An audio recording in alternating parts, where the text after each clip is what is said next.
예, 그러면 바로 오늘 그 첫 번째 문제, 예, 바로 그 시작하도록 하겠습니다. 자, 오늘 첫 번째 문제는, 자, 산비탈 수로. 그 중에서도 여러 가지 이제 그 재료를 활용한 그 수로의 종류가 있는데, 그 중에서도 자, 때붙임 수로에 대해서, 이제 문제풀이를 예, 해보려고 합니다. 이러한 그 산비탈 수로에 대해서는, 이 때붙임 수로에 대해서는 그 107회 때, 1교시 한번 나왔던 문제고요. 그 다음에는 또 다른 패턴은 어떻게 나왔느냐, 표면 배치 모형에 따른 산비탈 수로의 종류에 대해서 그 105회 때 그 1교시에도 한번 나온 적이 있었거든요. 그러니까는 산비탈 수로에 관한 문제만 105회, 107회 2회 연속 예, 나왔다라고 예, 볼 수가 있겠죠. 예, 그래서 이번에 한번 그냥 대표적으로 한번 그 때붙임 수로에 대해서 한번 그 풀이를 그 같이 해보려고 예, 생각하고 예, 문제를 그 선정을 했습니다. 예, 그러면 먼저 자, 첫 번째는 자, 수로의 자, 개요로 예, 먼저 그 시작을 하도록 할게요. 자, 수로의 개요. 자, 수로는 자, 첫 번째 수로는 그 사방 사업이나 임도 등의 공사에 있어 가지고 유수를 그 처리하기 위한 그 중요한 역할을 하는데 이러한 그 수로는 그 빗물에 의한 그 비탈면에 대한 침식을 방지를 하고요. 그 다음에 그 시공 공작물이 그 파괴되지 않도록 일정한 장소에서 그 유수를 모아서 그 배수시키는 공작물이라고 할 수가 있겠습니다.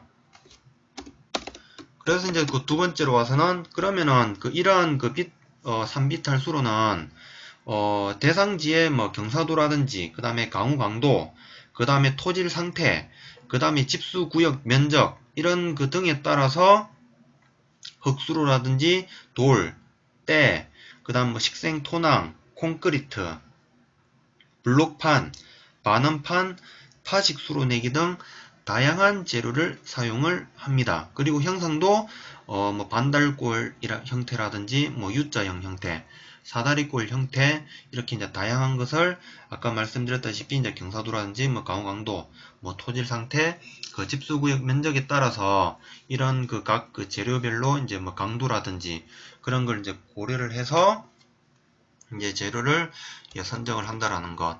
그 다음에 이제 두 번째로 와서는 자 이제 경험에 의한 수로의 배치에 대해서 간략하게 또 이제 언급을 해주고 저는 넘어가 줄 것 같아요. 경험에 의한 그 수로의 배치. 제가 이제 그 과거에 그 송전선로 건설공사 그 복구 설계 그 용역에 참여를 할 때 이제 대략적으로 이제 그 수로를 어떤 식으로 이제 배치를 했었는지 이제 그때는 뭐 이제 이렇게 그 산지 그 훼손지 비탈면이 있을 거고요.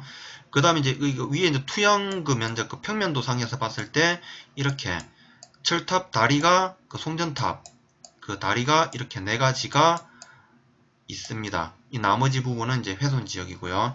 그래서 처음에 이제 그 비탈수를 어떻게 배치를 하느냐, 이제 여기가 이제 그 경사도가 이제 위에서 이제 아랫 방향으로 이제 내려온다고 가정을 할 때, 윗부분에, 이런 형태로, 상부에서 내려오는 상부의 그 비탈면에서 그 훼손지 쪽으로 그 흘러 내려오는 그 유수를 그 양쪽으로 이제 처리하기 위해서 이제 이렇게 그 산마루 척구 형태로 이제 수를 배치를 해주고 이제 끝부분에는 이제 그 뭐 돌망태 그 이용을 해가지고 이제 물바지를 이제 그 설치를 해줌으로써 이제 이게 그 비탈면이 훼손되지 않도록 예 그렇게 설치를 해줬습니다. 예, 돌망태를 이용한 물바지를 배치를 해줬고요. 그 다음에 이제 또 이제 철탑 이제 다리마다 흘러내려오는 유수량이 그 비가 올 때 굉장히 양이 많거든요. 이 부분에 대해서도 하나하나 그 수로를 이제 배치를 해줌으로써 수로를 배치를 해주고 끝부분에는 그 물바지를 그 설치해주는 형태로 예, 배치를 해주고요. 예, 이런 식으로 그 유수를 이제 처리를 해주고 그 다음 이제 나머지 비탈 사면에 대해서는 이제 수목을 이제 일정 간격으로 식재를 해주고 그 다음에 이제 풀씨 파종을 하고 그 다음에 이제 그 여기에다가 이제 그 비탈 이제 뭐 거적이라든지 코어넷을 이용해 가지고 덮어주는 형태로 이렇게 그 설계를 그 반영을 해줬었는데, 이제 보통 이제 이러한 그 이제 수로에 대한 이제 재료를 이제 선정을 할 때 있어가지고 이제 그 우리가 이제 보통 이제 인허가를 이제 받으려고 할 때는 떼수로를 이제 그 반영을 하기엔, 떼수로는 사실 이제 활착 정도라든지 그 다음에 경고도 측면에서 이게 그 나중에 그 비가 내릴 때 그 상부에서 흘러내리는 유수량하고 그 다음에 각 그 송전탑 그 다리로 그 흘러내리는 그 유수량이 굉장히 많기 때문에 떼붙임 수로 가지고는 이게 도저히 이 많은 그 유수량을 감당을 못한다는 게 그 현장 그 시공자 측하고 그 다음에 제가 그동안 검토를 해본 그 결과에 의하면은 절대로 반영을 해서는 안 된다. 그래서 약간 좀 더 재료비는 좀 적게 소요되면서 좀 견고한 것, 제일 적당한 게 식생 토낭 그 수로 형태로, 예, 그렇게 산마루 척구를 이제 설치를 해주고 그 다음에 이제 그 각 철탑마다 흘러내리는 유수에 따른 그 수로를 설치를 해줬다라는 것, 예, 이게 그 제가 그 경험을 했던 그 떼붙임 수로에 대한 일종의 보면은 단점이라고, 예, 설명을 드릴 수가 있겠습니다. 예, 그렇게 이제 이렇게 그 경험에 의한 그 수로의 그 배치를 간략하게 설명을 해주고, 이제 그 다음에 이제 세 번째 와서는 이제 문제에서 요구하는 떼붙임 수로에 대해서 그 특징이 어떤지 그 설명을 해 보려고 합니다. 떼붙임 수로는 아까 제가 그 경험에 그 근거로 해가지고 아까 설명 잠깐 드렸다시피, 먼저 첫 번째는 집수 유역이 좁고 그 다음에 경사가 완만하면서 수량, 그러니까 유수량이 적고 토사의 유송이 적은 곳에 이 떼붙임 수로가 적당합니다. 그리고 이제 때를 이제 보통 구하기 쉬운 곳에 이제 적용을 하고요. 그 다음에 이제 특징으로는 경고도가 좀 많이 약합니다. 그래서 이제 이렇게 이제 떼붙임 수를 해도 그 때의 활착이 그 저조한 경우가 많고, 그리고 이제 그 복구 설계 이제 승인 그 신청을 하고자 할 때 그 인허가 담당 부서에서 웬만해서는 잘 승인 처리를 잘 안 해줍니다.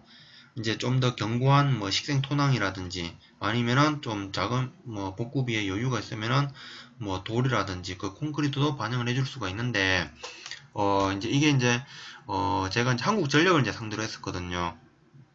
그렇기 때문에 한전 측에서도 이제 약간 좀 저렴하면서도 이제 나름 이제 공사비가 너무 올라가 버리면은 뭐 약간 좀 한전 측에서도 약간 좀 그게 있으니까는, 그래서 이제 제가 이제 저하고 이제 그 시공자하고 이제 한국전력 측하고 그 다음에 인허가 담당 부서하고 이제 사전 이제 면담을 통해서 가장 적합하다고 생각된 게 식생 토낭을 이용한, 예, 그런 그 수로를 요구를 했고 거기에서 이제 협의를 마쳤다라는 것, 예, 설명드릴 수가 있겠고요.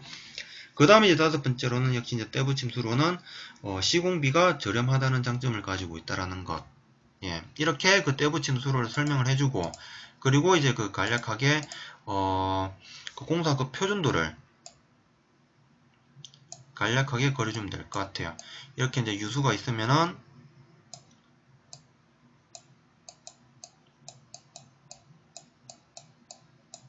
때로써, 예, 이렇게 그 수로를 피복하는 형태로, 예, 단면도를, 예, 그려주고 이 문제를 마무리 지어주면 될 것 같다라는 게, 예, 제 생각이라고, 예, 말씀드릴 수가 있겠습니다.